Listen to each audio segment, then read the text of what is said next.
Detik demi detik, masa demi masa, waktu demi waktu. Hari ini, isu yang menggemparkan dan sangat-sangat menakjubkan. Suruhanjaya Pencegahan Rasuah Malaysia SPRM mengenal pasti kira-kira 90 individu yang didakwa menerima wang tunai di Terengganu untuk mengundi sebuah parti politik pada pilihan raya umum ke-15. Menurut sumber daripada agensi itu, ia bagi membantu siasatan berhubung video tular yang menunjukkan orang ramai dikatakan menunggu di hadapan sebuah bangunan untuk menerima bayaran daripada PAS bagi tujuan mengundi. Sumber yang rapat dengan siasatan itu berkata setakat ini, SPRM telah berjaya menjejaki hampir separuh daripada 90 individu tersebut dan mereka telah dipanggil untuk memberi keterangan. Katanya, lelaki dalam video yang memberikan wang tunai kepada pengundi itu juga telah dipanggil untuk disoal siasat. Sekarang, SPRM sedang berusaha untuk memanggil seberapa ramai saksi bagi membantu siasatan secara keseluruhan. Terdapat kira-kira 90 penerima dikenal pasti telah menerima wang tunai ketika PRU 15. Ada sedikit kesukaran untuk mencari mereka kerana tidak semua mereka menetap di Terengganu. Ramai yang terlibat adalah pengundi luar, kata sumber. Terima duit angkatan sumpah, katanya siasatan dijangka dapat diselesaikan dalam masa kira-kira 2 minggu lagi. Tambahnya, SPRM berjaya mengenal pasti penerima wang tunai berdasarkan dokumen yang dirampas semasa siasatan. Ia termasuk dokumen yang perlu ditandatangani oleh penerima apabila mereka ingin mengutip wang berkenaan selain perlu mengangkat sumpah. Selepas berakhirnya PRU 15 pada November lalu, timbul dakwaan di media sosial bahawa PAS telah memberi wang kepada pengundi.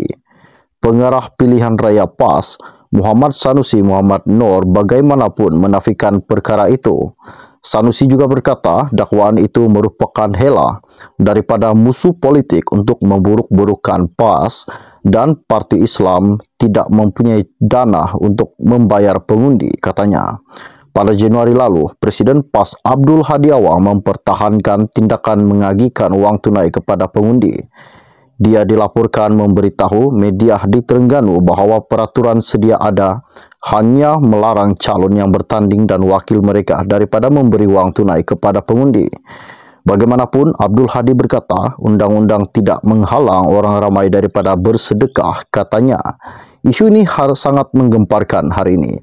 Okey, sebelum anda meninggalkan channel ini, jangan lupa bantu saya, tolong tekan butang subscribe dan tolong sharekan video ini. Dan kita akan berjumpa lagi. Salam jumpa dan salam kenal. Bye-bye.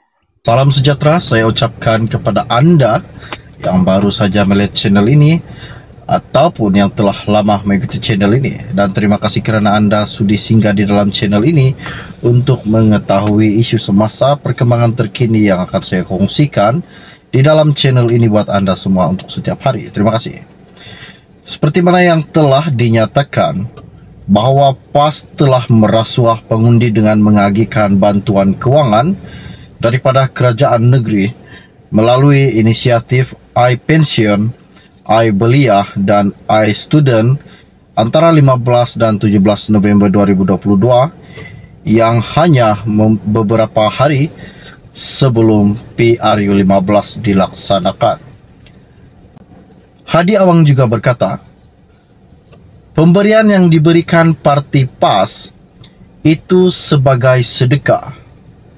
Namun, jika UMNO ataupun BN yang melakukan apa yang dikatakan Hadi, itu adalah rasuah haram. Mana yang betul? Dan apakah sebenarnya tujuan dan muslihat yang telah dilakukan Hadi Awang kepada parti-parti UMNO, BN dan PH. Isu ini sangat menggemparkan pada hari ini.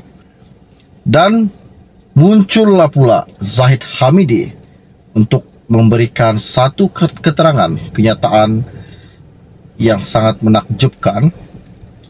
Dia berkata, kalau Hadi yang memberikan uang kepada rakyat itu dipanggil sedekah, jika UMNO atau BN yang memberikan duit, wang kepada rakyat dipanggil rasuah. Mana yang paling rakyat inginkan? Diberi uang sebagai rasuah atau diberikan uang sebagai sedekah? Okey, baiklah. Sebelum saya meneruskan, isu yang menarik, yang menakjubkan pada hari ini buat anda semua, mohon kiranya bantu saya tolong tekan butang subscribe dan bantu juga tolong sharekan video ini kepada rakan dan keluarga anda.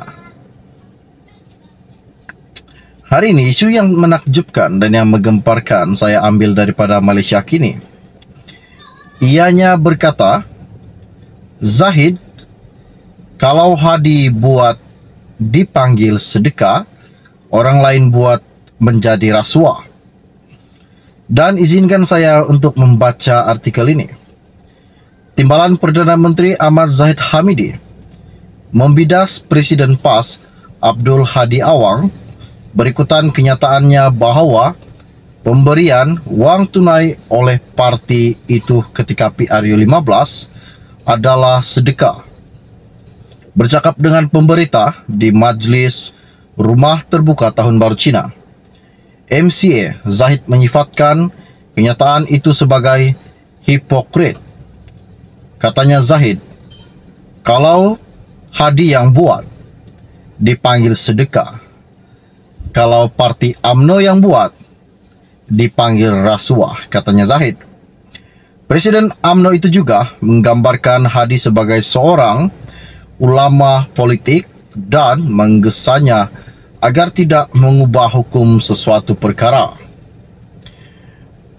Katanya Zahid, ulama ini janganlah tukar-tukar hukum.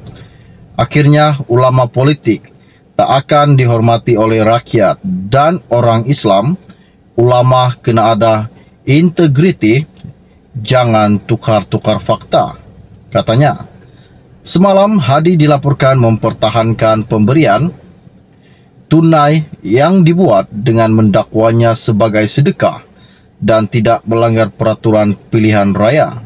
Pada 3 Januari lepas, UMNO Terengganu memfailkan petisyen untuk membatalkan keputusan PRU15 bagi kawasan Parlimen Kuala Terengganu, Marang dan Kemaman.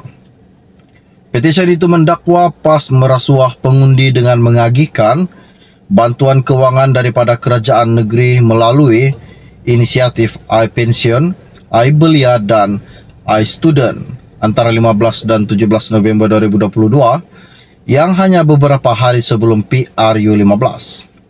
Sementara itu, Ahli Majlis Tertinggi UMNO Syamsul Anwar Nasara menyifatkan kenyataan Hadi sebagai bukti memang berlaku pemberian wang semasa PRU15. Malah katanya, PAS cuba menghalalkan apa yang dilakukan walaupun ia melanggar peraturan pilihan raya. Inilah budaya dan sikap PAS sejak dulu. Pihak lain semuanya salah dan sebaliknya tidak salah kalau mereka yang melakukannya.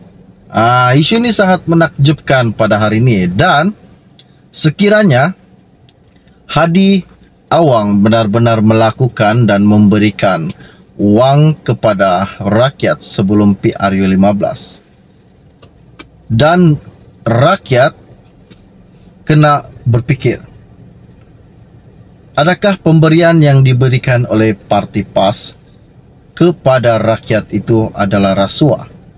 Bagi saya, itu bukan satu rasuah. Sebab saya pernah melalui dan saya pun telah mengundi. Beberapa penggal ini saya telah kaji. Kita memerlukan wang untuk pergi menunaikan tanggungjawab kita sebagai seorang pengundi. Jika kita tidak mempunyai wang, bagaimana kita hendak menunaikan tanggungjawab kita? Bayangkan, jika orang Sabah yang bekerja ke Semenanjung. Mereka ingin balik ke Sabah untuk mengundi, namun mereka tidak mempunyai wang untuk balik ke Sabah menunaikan tanggungjawab mereka sebagai seorang pengundi. Dan bila mereka diberikan wang sebagai belanja untuk balik ke Sabah untuk mengundi, adakah itu satu rasuah ataupun parti itu telah memberikan satu kemudahan kepada pengundi? Dan hal ini, jikalau boleh, tolong jawab. Dan saya minta semua rakyat di Malaysia ini komen di dalam channel ini. Bagaimana dengan orang-orang yang susah, orang-orang pendalaman, yang tidak mempunyai wang, yang tidak mempunyai kenderaan untuk menunaikan tanggung jawab mereka sebagai seorang pengundi? Jika mereka tidak mengundi, apa yang akan terjadi? Itu satu persoalan yang saya ingin kongsikan kepada rakan-rakan saya yang setia menonton di dalam channel ini dan yang telah setia mengikuti channel ini. Jangan lupa tinggalkan komen Anda berkaitan dengan pemberian wang yang dipanggil sogokan, rasuah. Adakah itu sebenarnya sogokan ataupun rasuah, ataupun itu adalah salah satu inisiatif bantuan para golongan yang tidak mampu dan tidak mempunyai pendapatan yang banyak untuk jalan dan pergi ke tempat pengundian mereka? Isu ini sangat menakjubkan. Oke, baiklah. Sebelum saya meninggalkan channel ini dan sebelum Anda meninggalkan channel ini, jangan lupa bantu saya, tolong tekan butang subscribe dan sharekan video ini. Sekian yang ringkas dari saya untuk Anda pada hari ini. Salam jumpa dan salam kenal. Bye-bye.